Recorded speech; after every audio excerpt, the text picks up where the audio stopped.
गुजरात में दूसरे चरण के लिए आज से चुनाव प्रचार हुआ शुरू। आज अहमदाबाद में जेपी नड्डा करेंगे रैली, तो कांग्रेस के दिग्गज भी भरेंगे हुंकार। भारत जोड़ो यात्रा में आज विश्राम, यात्रा में आगे की रणनीति पर होगा मंथन। हजारों की संख्या में राहुल के साथ चल रहे हैं कार्यकर्ता। 1 दिसंबर को आगे के सफर पर निकलेंगे भारत यात्री। मिशन 2024 पर बीजेपी आज मुजफ्फरनगर और मुरादाबाद आएंगे मुख्यमंत्री योगी आदित्यनाथ, जनता को देंगे करोड़ों की सौगात। एमसीडी चुनाव को लेकर प्रचार तेज, आज सांसद गौतम गंभीर भी करेंगे रैली। आम आदमी पार्टी भी डोर टू डोर कैंपेन के जरिए मांगेगी वोट।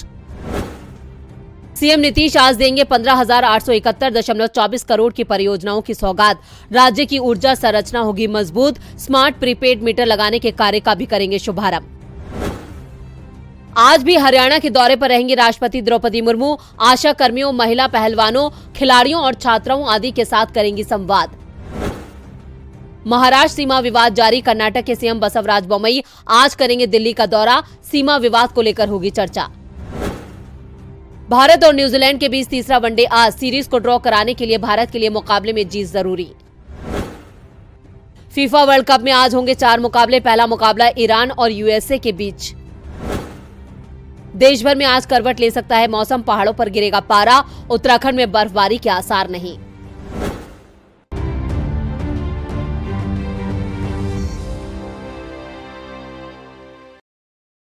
नमस्कार, दिन भर की बड़ी खबरों में आपका स्वागत है। मैं हूं परवीन शेख। आज इस बुलेटिन में बात होगी उज्जैन में भगवान महाकाल का आशीर्वाद लेते राहुल गांधी की। गुजरात में खड़गे के वार से परेशान बीजेपी की। बात करेंगे गुजरात में पहले दौर के चुनाव प्रचार की। शिवसेना के चुनाव चिन्ह पर मचे घमासान की। जानेंगे आप किस सहयोगी को कमजोर करने में जुटी बीजेपी। कोलेजियम की सिफारिश पर केंद्र के फैसले की। और बुलेटिन के आखिर में बात होगी गुजरात चुनाव में हुए चौंकाने वाले खुलासे की। लेकिन तमाम बड़ी खबरों से पहले एक नजर सुर्खियों पर। एक साथ आए राजस्थान के सीएम अशोक गहलोत और सचिन पायलट। गहलोत ने कहा पार्टी का हर कार्यकर्ता एसेट, सभी मिलकर भारत जोड़ो यात्रा को बनाएंगे सफल। कोरोना वैक्सीन पर सुप्रीम कोर्ट में केंद्र सरकार ने दाखिल किया हलफनामा। कहा वैक्सीन के लिए किसी को नहीं किया बाध्य, साइड इफेक्ट पर मुआवजा मांगना गलत, केंद्र नहीं है जिम्मेदार। फीफा वर्ल्ड कप के दूसरे दौर के लिए पुर्तगाल ने अपनी जगह की सुरक्षित। रुग्वे को 2-0 से दी मात। ग्रुप एच में अपने दोनों मुकाबले जीतकर पहले स्थान पर है पुर्तगाल। तेजी के साथ बंद हुआ शेयर बाजार। सेंसेक्स 177 अंकों की तेजी के साथ 62,682 अंक पर हुआ बंद। निफ्टी 55 अंकों की तेजी के साथ 18,618 अंक पर हुआ बंद। तो ये थी सुर्खियां और अब बात आज की सबसे बड़ी खबर की। राहुल गांधी ने आज उज्जैन में भगवान महाकाल के दर्शन किए। भारत जोड़ो यात्रा अपने 83वें दिन बाबा की नगरी उज्जैन पहुंची थी, जहां राहुल गांधी ने भगवान महाकालेश्वर से अपनी यात्रा की सफलता का आशीर्वाद लिया। इसके बाद एक बार फिर राहुल गांधी ने बीजेपी पर जोरदार हमला बोला। तो क्या कुछ कहा राहुल गांधी ने, देखते हैं ये रिपोर्ट। कांग्रेस की भारत जोड़ो यात्रा आज महाकाल की नगरी इंदौर पहुंची, जहां सबसे पहले कांग्रेस सांसद राहुल गांधी ने महाकाल के दर्शन किए, महाकाल की पूजा अर्चना की, उनका जलाभिषेक भी किया। महाकाल के दर्शन के बाद राहुल गांधी ने जनता को संबोधित किया। राहुल ने अपने संबोधन के दौरान मजदूरों और किसानों का जिक्र करते हुए कहा कि ये यात्रा निकालकर मैंने कोई तपस्या नहीं की। माली, इलेक्ट्रीशियन, मजदूर, ये सभी वर्ग तपस्या करते हैं। कि कन्याकुमारी से यात्रा की, बहुत बड़ी तपस्या की। यह कोई बड़ी तपस्या नहीं है, इसमें कुछ नहीं है। मैं आपको बताता हूं हिंदुस्तान में तपस्या कौन करता है। सबसे पहले कोविड के समय में जो मजदूर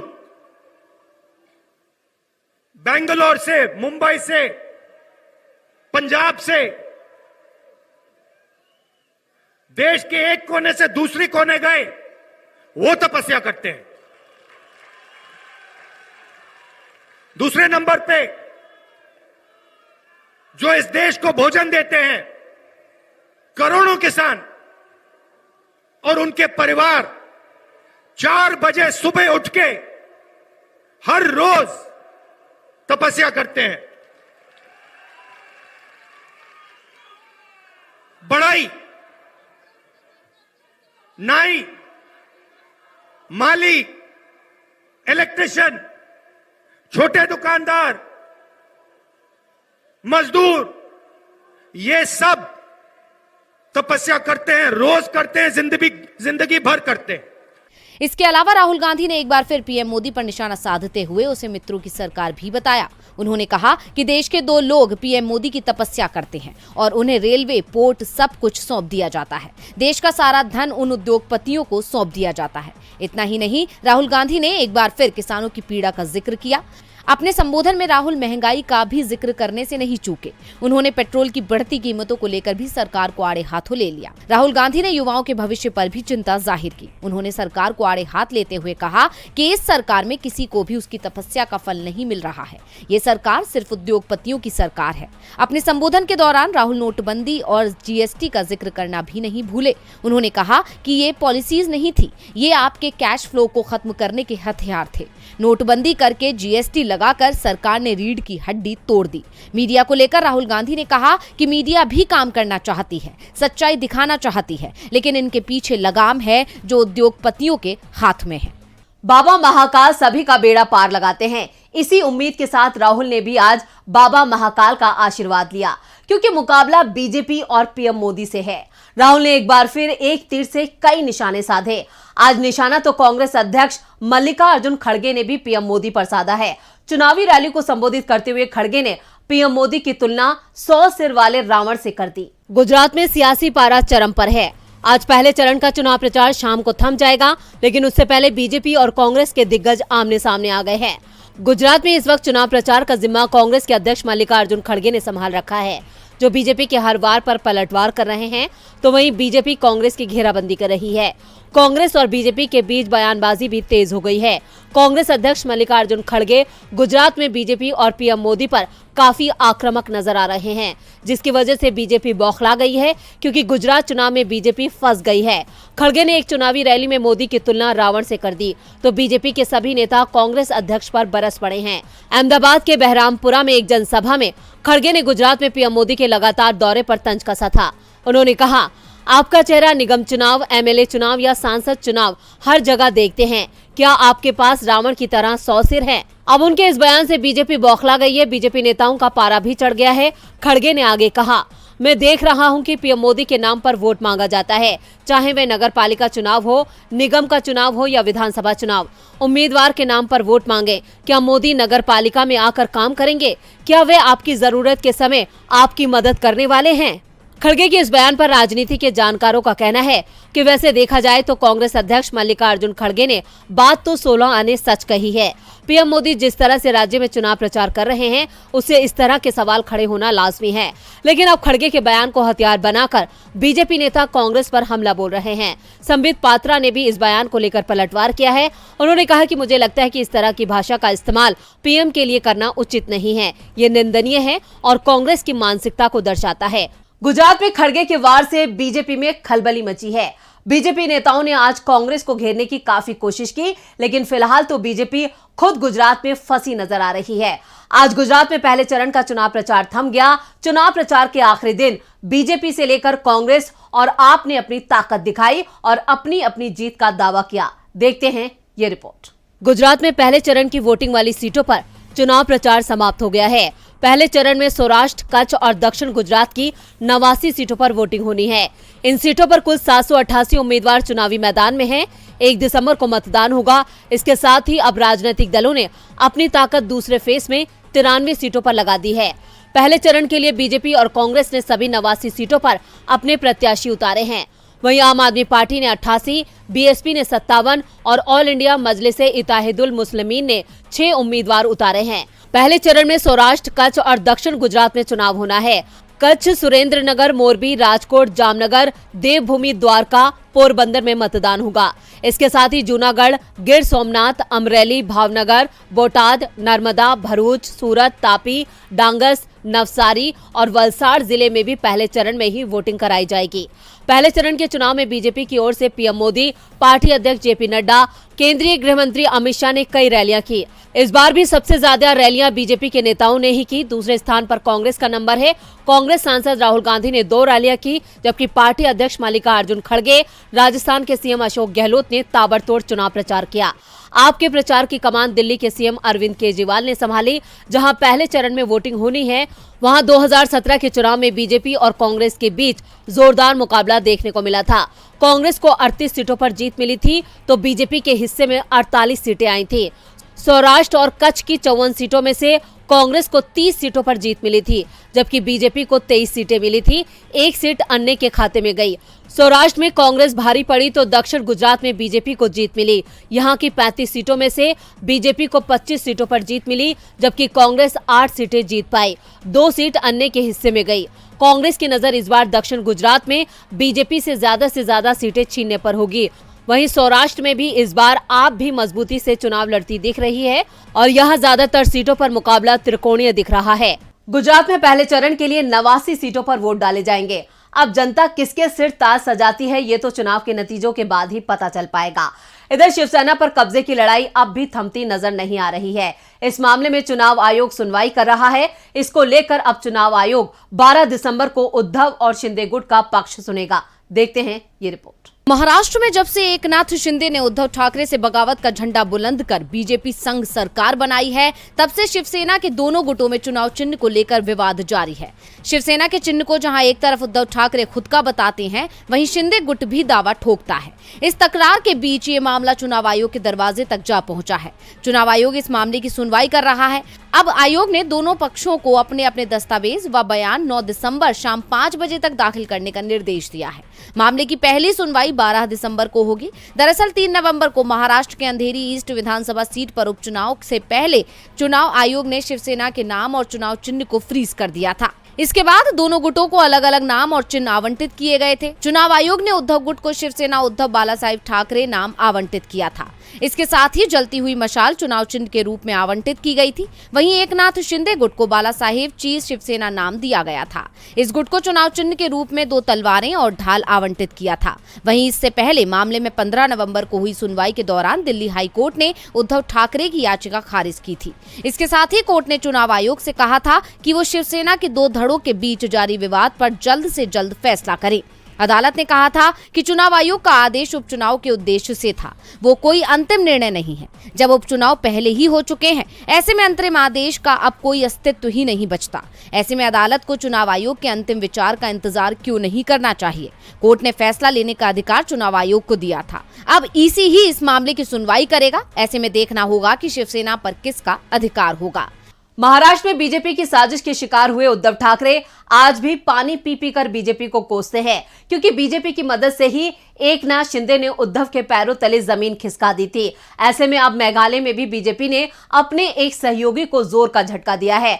मेघालय की 60 विधानसभा सीटों के लिए अगले साल की शुरुआत में ही चुनाव हो सकते हैं, जिसके लिए सभी दलों ने अपनी कमर कस ली है। ऐसे में जहां विपक्ष खुद को मजबूत करने में लगा है, तो वहीं बीजेपी अपने सहयोगियों को ही नुकसान पहुंचाने में लगी है और अपने सहयोगी को कमजोर कर खुद को मजबूत कर रही है। बीजेपी सिर्फ विपक्ष को ही कमजोर नहीं करती, बल्कि अपने सहयोगियों को भी कमजोर करती है। और ये कई बार सामने आया है कि जिस पार्टी के सहारे बीजेपी किसी राज्य में दाखिल हुई, बाद में उसकी जगह लेने की कोशिश में जुट जाती है। गोवा, महाराष्ट्र, हरियाणा इसका जीता जागता उदाहरण है, जहां पहले बीजेपी ने एमजीपी, शिवसेना और आईएनएलडी के सहारे राज्य में अपनी पकड़ बनाई और फिर सहयोगी के वोट बैंक पर कब्जा कर खुद को मजबूत कर लिया और राज्य की सत्ता में बैठ गई। और अब ऐसा ही कुछ बीजेपी मेघालय में कर रही है। यहाँ भी भारतीय जनता पार्टी अपने सहयोगी को ही नुकसान पहुंचाने में लगी हुई है और ये सहयोगी है एनपीपी। दरअसल मेघालय में सत्तारूढ़ नेशनल पीपल्स पार्टी को बीजेपी ने बड़ा झटका दिया है। पिछले 4.5 साल से मेघालय में बीजेपी और एनपीपी का गठबंधन चल रहा है और अब बीजेपी ने एनपीपी के 2 विधायकों को अपने पाले में कर लिया है। इसके साथ ही तृणमूल का एक विधायक भी इस्तीफा देकर बीजेपी में शामिल हो गया है। पूर्वोत्तर के राज्यों में मेघालय में ही बीजेपी सबसे कमजोर मानी जाती है, लेकिन अब वो अपने सहयोगियों के वोट बैंक के सहारे खुद को मजबूत करने में जुटी हुई है, जिससे मेघालय चुनाव में उसे फायदा मिल सके, क्योंकि दावा किया जा रहा है कि मेघालय में जल्द ही चुनाव होने वाले हैं। ऐसे में बीजेपी ने अभी से राज्य में अपनी चाल चल दी है और एनपीपी को कमजोर कर खुद उसकी जगह लेने की कोशिश कर रही है। और ऐसा करना बीजेपी के लिए कोई नई बात नहीं है, क्योंकि ये बीजेपी की पुरानी आदत है। बता दें कि मेघालय में मेघालय डेमोक्रेटिक अलायंस यानी एमडीए की सरकार है। 60 सदस्यीय मेघालय विधानसभा में एनपीपी के 23 सहित गठबंधन के कुल 48 विधायक हैं। भाजपा अपने केवल 2 विधायकों के साथ राज्य में नेशनल पीपल्स पार्टी के नेतृत्व वाली गठबंधन सरकार की सहयोगी है। एनपीपी के साथ भाजपा के रिश्तों में कुछ दिनों से खटास आ रही है, जिसकी मुख्य वजह बीजेपी की सेंधमारी को भी माना जा रहा है और जिसमें बीजेपी को सफलता भी हाथ लग गई है। अब देखना होगा कि बीजेपी के मंसूबे कामयाब हो पाते हैं या फिर बीजेपी को ही बड़ा झटका लग सकता है। बीजेपी की ये रणनीति रही है कि वो अपने ही सत्ता सहयोगी को कमजोर कर खुद को मजबूत करती है। मेघालय में भी बीजेपी ने इसी रणनीति का इस्तेमाल किया है। इधर जजों की नियुक्ति को लेकर सुप्रीम कोर्ट के कोलेजियम और सरकार के बीच विवाद गहराता दिखाई दे रहा है। केंद्र सरकार ने कोलेजियम की ओर से भेजे गए नामों को वापस लौटा दिया है और दोबारा विचार करने को कहा है। इसके साथ ही कुछ नामों को मंजूरी भी दी गई है। तो क्या है पूरी खबर, देखते हैं ये रिपोर्ट। जजों की नियुक्ति के विवाद पर एक बार फिर कोलेजियम और सरकार के बीच बात बनती नहीं दिख रही है। केंद्र सरकार ने ऐसे 20 नाम कोलेजियम को लौटा दिए हैं जिसकी सिफारिश उसकी ओर से की गई थी, लेकिन साथ ही 2 नामों को मंजूरी भी दे दी है। कानून मंत्री किरण रिजिजू ने ट्वीट करते हुए इसकी जानकारी दी है। उन्होंने बताया कि कोलेजियम ने बंबई हाईकोर्ट के लिए सुझाए गए अधिवक्ता संतोष गोविंदराव चंपालगांवकर और अधिवक्ता मिलिंद मनोहर साठे को बंबई हाईकोर्ट का अतिरिक्त जज बनाने को मंजूरी दे दी है। सरकार ने 2 नामों को तो मंजूरी दे दी है, लेकिन पुराने 20 नामों को वापस भेज दिया है, जिसमें से 11 नामों की सिफारिश पिछले महीने की गई थी, जबकि 9 नामों को पहले भी वापस किया जा चुका है। लेकिन कोलेजियम ने दोबारा उनके नाम की सिफारिश की थी, जिन्हें केंद्र सरकार ने पुनर्विचार के लिए फिर वापस भेज दिया। इनमें से कई नामों पर तो सरकार ने लंबे समय से फैसला ही नहीं लिया था, यानी सरकार ने 2 नामों को तो स्वीकृति दे दी है, लेकिन 20 नाम नामंजूर कर दिए हैं। इससे साफ है कि सुप्रीम कोर्ट और सरकार के बीच आगे भी टकराव देखने को मिल सकता है। इससे पहले सीजीआई डीवाई चंद्रचूड़ कोलेजियम की सिफारिश में तेजी से फैसला न लेने पर केंद्र सरकार से अपनी नाराजगी का इजहार कर चुके हैं। सुप्रीम कोर्ट ने सोमवार को केंद्र सरकार पर सख्त टिप्पणी करते हुए कहा था कि कोलेजियम की सिफारिश पर फैसला करने के लिए 4 महीने की समय सीमा निर्धारित की गई थी, लेकिन 1.5 साल हो गया है और सरकार कोई फैसला नहीं ले पा रही है। हमने अवमानना का नोटिस जारी करने के मामले में धैर्य बनाया हुआ है, लेकिन सरकार को प्रक्रिया का पालन करना होगा। और बुलेटिन के आखिर में बात गुजरात में दूसरे चरण के चुनाव से पहले हुए बड़े खुलासे की। गुजरात विधानसभा चुनाव के दूसरे चरण में भी मुकाबला कांग्रेस, बीजेपी और आप के बीच है और पार्टियों ने जिन लोगों पर दांव लगाया है उनकी सिर्फ एक क्षमता को देखा गया है और वो है जीत की संभावना। और जीतने के लिए पैसा पानी की तरह बहाना पड़ता है। इसके लिए पार्टियों ने पैसे वालों को टिकट देने में दरियादिली दिखाई है। इसे लेकर एसोसिएशन फॉर डेमोक्रेटिक रिफॉर्म ने कई चौंकाने वाले खुलासे किए हैं। गुजरात में आज पहले चरण के चुनाव प्रचार का शोर थम जाएगा। अब राजनीतिक दल दूसरे चरण के चुनाव प्रचार में जुट जाएंगे, लेकिन उससे पहले दूसरे चरण के उम्मीदवारों को लेकर एडीआर ने एक रिपोर्ट जारी की है, जिसमें कई चौंकाने वाले खुलासे हुए हैं। गुजरात विधानसभा चुनाव 2022 के दूसरे चरण की 93 सीटों पर चुनाव लड़ने वाले कुल 833 उम्मीदवारों में से 245 यानी 29% उम्मीदवार करोड़पति हैं। एसोसिएशन फॉर डेमोक्रेटिक रिफॉर्म की ओर से जारी रिपोर्ट में गुजरात में दूसरे चरण में चुनाव लड़ रहे उम्मीदवारों की संपत्ति को बताया गया है। एडीआर की रिपोर्ट के मुताबिक कुल 833 उम्मीदवारों में से 94 उम्मीदवार यानी 11% के पास 5 करोड़ या उससे ज्यादा की संपत्ति है। वहीं 74 उम्मीदवार यानी 9% के पास 2 करोड़ से 5 करोड़ के बीच की संपत्ति है, जबकि 157 उम्मीदवार यानी 19% के पास 50 लाख से 2 करोड़ की संपत्ति है। ये जानकारी चुनाव आयोग की वेबसाइट में दी गई है। 10 से 50 लाख की संपत्ति वाले उम्मीदवारों की संख्या 227 है। वहीं 10 लाख से कम संपत्ति वाले उम्मीदवारों की संख्या 281 है। दूसरे चरण में करोड़पति उम्मीदवारों की बात करें तो कुल 833 में से 245 यानी 29% उम्मीदवार करोड़पति हैं। कांग्रेस के 90 में से 77 यानी 86% और बीजेपी के 93 में से 75 यानी 81% और आम आदमी पार्टी के 93 में से 35 यानी 38% उम्मीदवार करोड़पति हैं। गुजरात विधानसभा चुनाव 2022 के दूसरे चरण में उम्मीदवारों की औसतन संपत्ति 4.25 करोड़ है। मुख्य दलों में बीजेपी के 93 उम्मीदवारों की औसतन संपत्ति 19.58 करोड़ है। कांग्रेस के 90 उम्मीदवारों की औसतन संपत्ति 7.61 करोड़, आम आदमी पार्टी के 93 उम्मीदवारों की औसतन संपत्ति 5.28 करोड़ और भारतीय ट्राइबल पार्टी के 12 उम्मीदवारों की औसतन संपत्ति 19.69 लाख है। तो आज इस बुलेटिन में बस इतना ही। देखते रहिए डीबी लाइव। नमस्कार।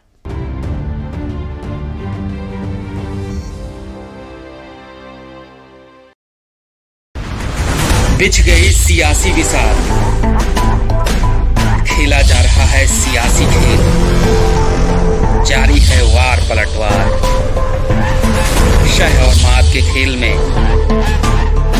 बनाई जा रही है रणनीति, कौन पड़ेगा किस पर भारी, ये कभी भी सिर्फ हस्तक्षेप.com पर अमलेंदु उपाध्याय के साथ